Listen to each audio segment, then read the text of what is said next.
Бұл математика нөлден бастап курсы 13-ші сабақ. Бүгін өтетін тақырыбымыз екі белгісі бар сызықтық теңдеулер жүйесі.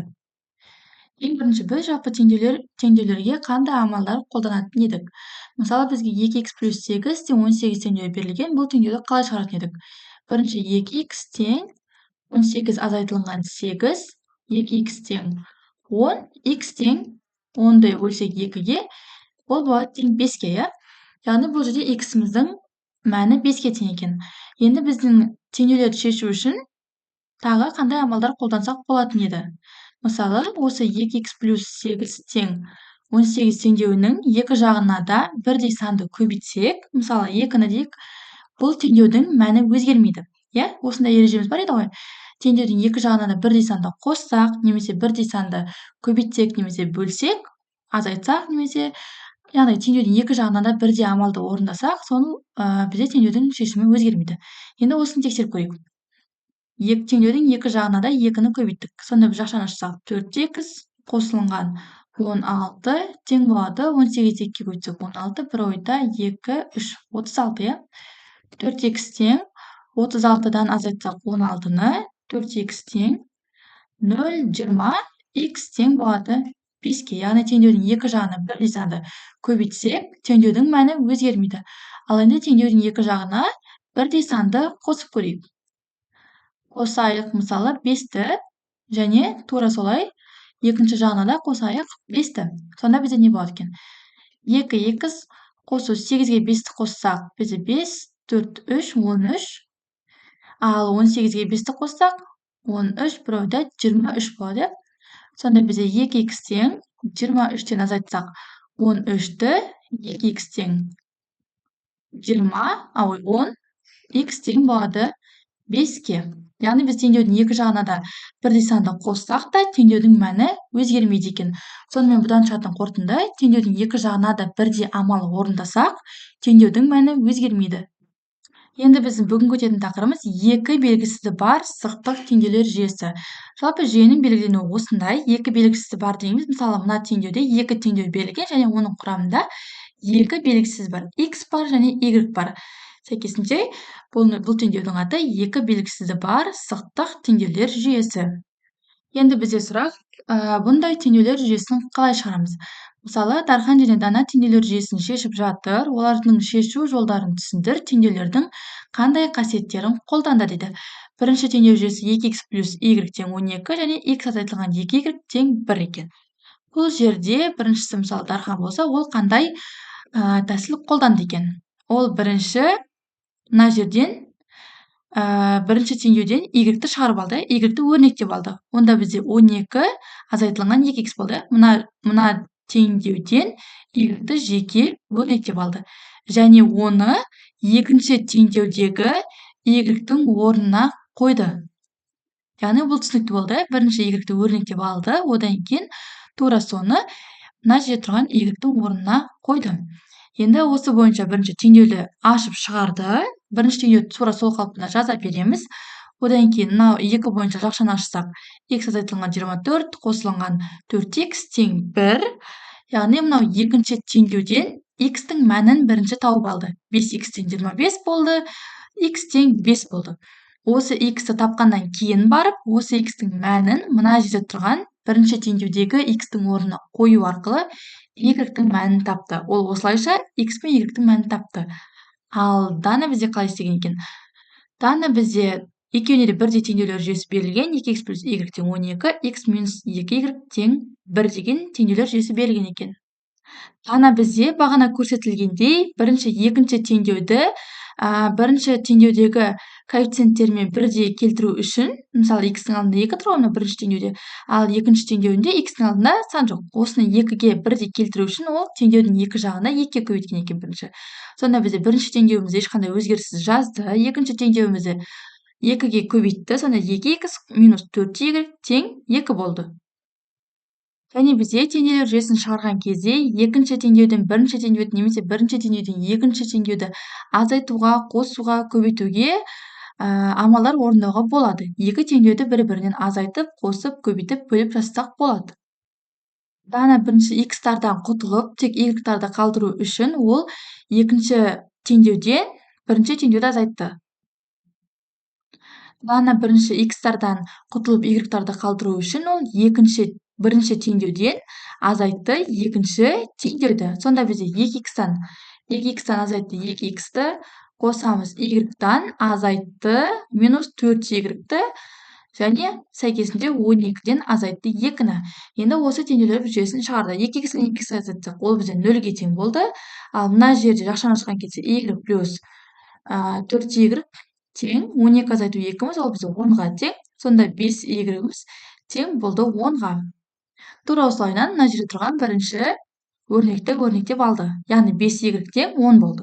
Ал екіншісін мына бастапқы теңдеуді жаза тұрды. Одан кейін барып осы жерден y-тің мәнін өрнектеп алды, яғни y-тің мәнін тауып алды. Осы y-тің мәнін екінші теңдеудегі y-ға қою арқылы ол x-тің мәнін тапты.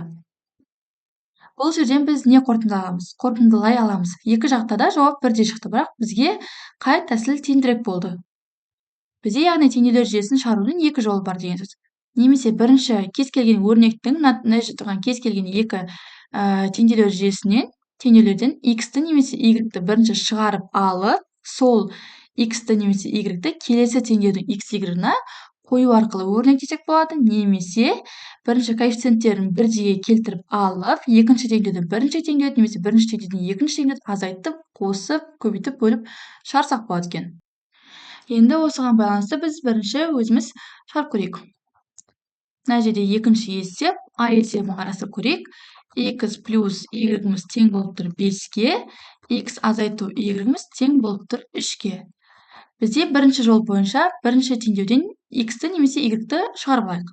Мысалы, бірінші теңдеуден x-ті шығарып алайық. X тең 5, мына y-ті теңдіктің екінші жағына өткізіп жіберсек, минус y болады. Енді осы x-ті мына тұрған екінші теңдеудегі x-тің орнына қоямыз.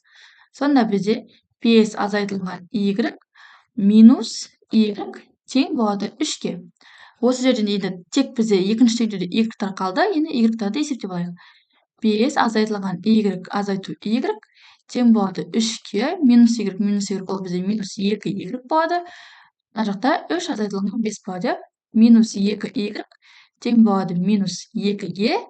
Сонда y-міз тең болады 1-ге. Яғни біз y-тің мәнін таптық. Енді осы y-ті мына жерде бағана бастапқыда қорытып алған y-тің орнына қою арқылы x-ті табамыз. Сонда бізде 5 азайтылған 1 тең болады 4-ге. Енді біз x-тің мәні бізде 4-ге тең екен, ал y-тің мәні бізде 1-ге тең екен. Біз x пен y-тің мәнін таптық. Бұл бізде бірінші жол, ал енді екінші жол бойынша шығарып көрейік. X плюс y тең болады 5-ге, ал мына жерде x минус y тең болады 3-ге. Енді екінші дананың шығарған жолы бойынша шығарып көрейік. Бұл кезде біз екі теңдеуді бір-біріне қосайық. Сонда, яғни біз x-ға x-ті қосуымыз керек, y-ға y-ті қосуымыз керек, мәндеріне мәндерін қосуымыз керек. Сонда x қосу x қосу y қосу минус y тең болады 5 қосу 3. Мына жерден есептесек 2x, y пен y мына жерде жойылып кетеді, өйткені мына жерде y минус y болады, сосын ол бізде тең болады 0-ге. Мына жерде 0 болады, сонда ол тең болады бізде 8-ге. X-міз тең болады 4-ге. Енді біз x-ің мәнін тауып алдық. Мына жерде теңдеу 1-ге немесе екіншісінен қойып, y-тің мәнін тапсақ болады. Давайте мына екінші теңдеуге қойып шығарып көре салайық. X минус y тең 3, осы x-тің орнына мына 4-ті қоямыз. Сонда 4 азайтылған y тең болады 3-ге. Y-ті мына жаққа өткізіп жіберсек, 3-ті әкелсек, 4 азайту 3 тең болады y-ға. 1 тең y-ға. Яғни бізде y-тің мәні 1-ге тең екен, x-тің мәні 4-ге тең екен. Қай жол тиімді болды? Егер бізде осы x-тің алдына коэффициенттер немесе y-тің алдына коэффициенттер бірдей мәнде болып тұрса, яғни мысалы мына жерде 2 болып тұрса, 2 тең болып тұрса, онда бізде бір-бірінен азайтқан немесе бір-біріне қосқан тиімді болады. Ал егер де бізге осындай только y-тің алдында коэффициенттер жоқ, тек y-тің өзі немесе тек x-тің өзі беріліп тұрса, онда бірінші теңдеудің x-ті немесе екінші теңдеудің y-ті шығарып алған бізге тиімді болады. Енді келесі мысалын шығарып көрейік. Мысалында бізде 4x азайтылған y тең болады 3-ге, 3x қосу 2y тең болады 10 6-ға. Осындай теңдеулер жүйесі берілген екен. Бұл жерде y-тің алдында коэффициент жоқ болғандықтан біз бірінші теңдеуден y-ті шығарып алсақ. Y-іміз тең болады 4x минус 3-ке. Енді осы y-ті апарып, мына тұрған y-тің орнына қояйық. Сонда бізде 3x, мына жерде жазылып кетті. 3x қосу 2, тек y-тің орнына қоямыз, 4x минус 3 тең болады 16-ға. Енді 3x қосу 8x азайтылған 6 тең болады 16-ға. 3x-қа 8x-ті қостақ. Бізде 11x тең болады 16-ға. 6-ны қостақ 22. X-іміз тең болады 2-ге. Енді осы x-тің мәнін апарып, мына тұрған x-қа қою арқылы y-ті табайық. Y-іміз тең 4 көбейту 2 азайтылған 3. 4-ке 2 көбейтсек 8. 8-ден 3-ті азайтсақ, бізде болады 5. Яғни x-тің мәнін тапсақ, y-тің де мәнін таптық. Келесі бізде бұл мысалын шығарып көрейік. 5x плюс 3y тең болады 1-ге. 3x азайту 2y-іміз тең болады 6-ға. Енді бұл жерде байқап тұрғандарыңыздай, x-тің немесе y-тің алдында тұрған коэффициенттердің сандары бірдей емес, немесе ешқайсысы бірге тең емес. Бұндай жағдайда не істеуімізге болады? Ол үшін біз бірінші теңдеудегі x-тің алдында коэффициентті екінші теңдеуге көбейтсек, ал екінші теңдеудің алдында тұрған коэффициентті бірінші теңдеуге көбейтсек, сонда бізде x-тің алдында коэффициенттер теңеседі. Енді осыны шығарып көрейік. Яғни 5-ті көбейтсек екінші теңдеуге, ал 3-ті көбейтсек бірінші теңдеуге. Біз бағана ең бірінші тақырыпты өтпес бұрын теңдеудің екі жағына да бірдей санды көбейтсек, теңдеудің мәні өзгермейтінін дәлелдедік.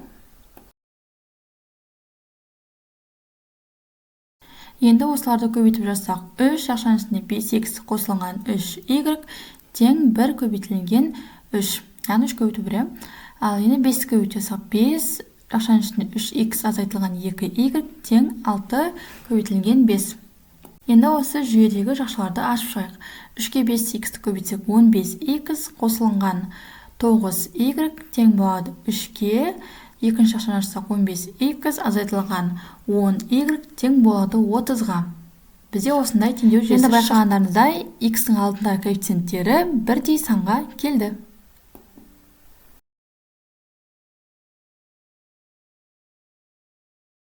Енді ары қарай бұл теңдеуді шешу үшін екінші теңдеуден бірінші теңдеуді азайтсақ, бізде 15x пен 15x жойылады. X-тің мәні жойылады. Сол арқылы y-ті тауып аламыз. Сонда бізде 15x азайту 15x қосу 9y азайту минус 10y тең болады 3 азайтылған 30. Сонда бізде 15x 15x жойылып, ол бізде 0 болады. Ал 9x мына жерде 9y плюс 10y тең 30-дан 3-тен минус 30 минус 27. Сонда бізде 19y-іміз тең болады минус 27-ге. Сонда y-тің мәні минус 27 бөлінген 19-ға. Ой, біз есептің берілгенін қате жазып қойған екенбіз. Бізде 3x азайтылған 2y тең 0-ға екен. Мен оны 6 деп есептеп кеткен екенмін. Сонда мына жердегі 6-лардың мәнін жойсақ, өшірсек, сонда мына жерде 30 азайтылған 0 болу керек еді. Ал мына жерді жалпы өшіре тұрайық. Сонда бізде мына жерде 0 болу керек еді, 5 көбейту 0-іміз. Ал мына жақта 3 азайту 0, сонда 3 болады. 3, сонда y-іміз 3 бөлінген 19 шығады екен. Енді осы y-ті кез келген теңдеудегі y-тің орнына қойып, x-ті тапсақ болады. Мысалы, біз бұны қай жерге қойсақ екен? Бірінші теңдеудегі y-тің орнына қойып шығарып, x-ті тауып көрейік. 5x қосу 3y тең болады 1-ге деген теңдеуімізге. Осы жердегі y-тің орнына қойық. 5x қосу 3 көбейту 3 бөлінген 19 тең болады 1-ге. Сонда бізде 5x қосу 3-ке 3-ті көбейтсек 9. 19, оны 1-ден азайтсақ, 1 азайту 9 бөлінген 19. Сонда ортақ бөлім берсек 19-дан 1 бөлу 1, 1-ге 19-дан беріледі. Сонда бөлшекте 19 бөлінген 19 азайтылған 9. Сонда біздің 5x-іміз тең 10 бөлінген 19-ға тең. Енді x-тің өзін тапсақ, 19 бөлінген 10-ды бөлеміз 5-ге, бөлшек түрінде жазсақ 1 бөлінген 5 болады. 10 мен 5-ті қысқартсақ 2, сонда бізде x-ның мәні 2 бөлінген 19-ға тең екен. Келесі бізде в тапсырмасы тура осылай шығады. Енді біз келесі есебімізге өтейік. Теңдеулер жүйесі бізде тек есеп түрінде ғана емес, текст мәтін түрінде де беріледі. Мысалы, мына есепте а және б сандарының қосындысы 62-ге, ал айырымы 12-ге тең дейді.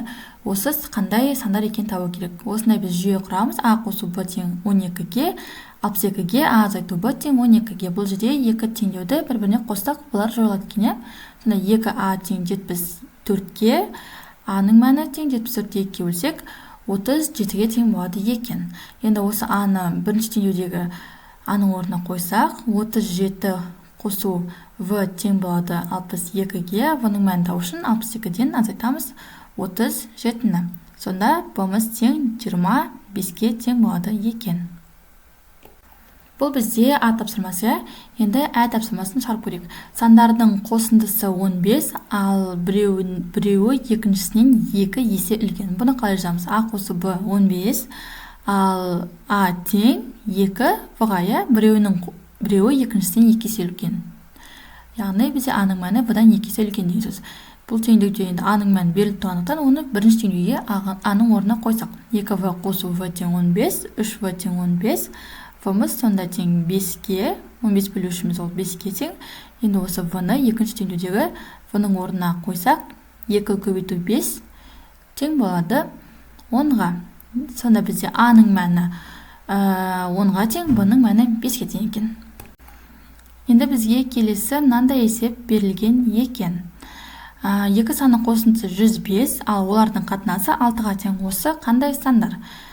А немесе а б деп алсақ, а қосу б-мыз тең 105-ге, ал қатынасы дегеніміз а бөлу б тең болады 6-ға. Осы теңдеулер жүйесін шығаруымыз керек. Бұл жерден а-ны өрнектеп алсақ, пропорция істесек, бұның бөлімінде 1 бар деп есептесек, пропорция болса а көбейту б тең 1 тең а-ға тең 6 в-ға болады. Енді осыны в-ның орнына қойсақ. Сонда 6v қосу v тең болады 105-ге, 6v-ға v-ны қосақ 7v тең 105-ге, сонда v-ның мәні тең болады бізде 105 7-ге бөлсек, бізде 15-ге тең болады екен. Енді осы v-ны а-ның жанында тұрған v-ға қойсақ, 5 көбейтілген 6 тең болады 90-ға.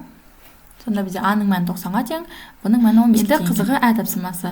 Біреуі екіншісінен 130-ға кем. Жақсы, бұны жаза аламыз. Үлкен санның 60%, кіші санның 70%-нан 71-ге артық. Осы сандарды тап дейді. Бірінші бізде а тең в азайту 130 деп жаздық. Яғни в бізде үлкен сан деп алдық. Ал в-дан 130-дан айтсақ, а-ға тең. Енді келесі сөйлемде үлкен санның 60%, в-ның 60%, а санның 70%-нан 71-ге артық дейді. А санның 70%-нан 71-ді қоссақ, в санына тең болады деген сөз бұл. Енді біз бұл жердегі мына жерде тұрған проценттерді санға айналдыруымыз керек. Оны біз өткен сабақта үйренген едік. Яғни біз 60-ты және 70%-ді 100-ге бөлеміз. Сонда бізде осындай теңдеулер жүйесі шығады. Енді осы жердегі қысқартатын сандарды қысқартсақ, бірінші теңдеу өз қалпында қалады. А тең в азайтылған 130, ал екінші теңдеу 6v бөлінген 10 тең болады 7а бөлінген 10 қосу 71. Енді бірінші теңдеудегі а-ның мәнін екінші теңдеудегі а-ның мәніне ауыстырсақ. Сонда бізде 6v бөлінген 10 тең 7а-ның орнына в азайтылған 130 бөлінген 10 қосу 71-ге. Енді осы v-ларды теңдеудің бірінші жағына жинасақ, 6v бөлінген 10 азайтылған 7, жақшаның ішіне v азайтылған 130 бөлінген 10 тең болады 71-ге. Енді осы жақшаны ашсақ, 6v бөлінген 10 азайту 7v азайтылған 910 бөлінген 10 тең болады 71-ге. Ортақ бөлімге келтіріп, ақшамдасақ, 6v азайту 7v қосу 910 бөлімде 10 тең 71-ге. Осы жерден пропорция істесек, v плюс 910 тең болады 710-ға, минус v тең 710-да 910 екінші жағына өткізсек, минус 910, минус v тең минус 200, v-мыздың мәні сонда 200-ға тең екен. Енді осы v-ның мәнін бірінші теңдеудегі v-ның орнына қойсақ, бізде а-ның мәні шығады. Сонда 200 азайтылған 130 тең болады 70-ге. Бізде а-ның мәні 70-ге тең екен. Келесі бізде Б тапсырмасы А санының 30%, Б санының 25%-нан 20-ға артық, ал Б санының 30%, А санының 20%-нан 8-ге артық екені белгілі. Енді осы сөйлемді оқып, осы сөйлемге теңдеулер жүйесін құрып көріңіздер. Ендеше теңдеулер жүйесін құра алдыңыздар ма? Ендеше жауабымен сәйкестендірейік. А санының 30%, Б санының 25%-нан 20-ға артық. Біз бұл сөйлемді А санының 30% тең Б санының 25%-на қосамыз 20-ны. Ал келесі бізде Б санының 30%, А санның 20%-нан 8-ге артық. Бұл сөйлем бізде Б санының 30% тең А санның 20% қосу 8 болады. Ендеше осы теңдеулер жүйесін шығарып көріңіздер. Бұл жерде бізде жауабы А санымыз 200-ға тең болу керек, Б санымыз 160-ға тең болу керек екен. Егер дұрыс жаралсаңдар, комментарийға плюс қалдырып кетіңіздер. Осымен біздің екі айнымалысы бар сызықтық теңдеулер жүйесі тақырыбымыз аяқталды. Сабақ пайдалы болса, тақырып түсінікті болса, каналға тіркеліп лайк басып кетіңіздер. Сұрақтарыңыз болса комментарийға жазыңыздар.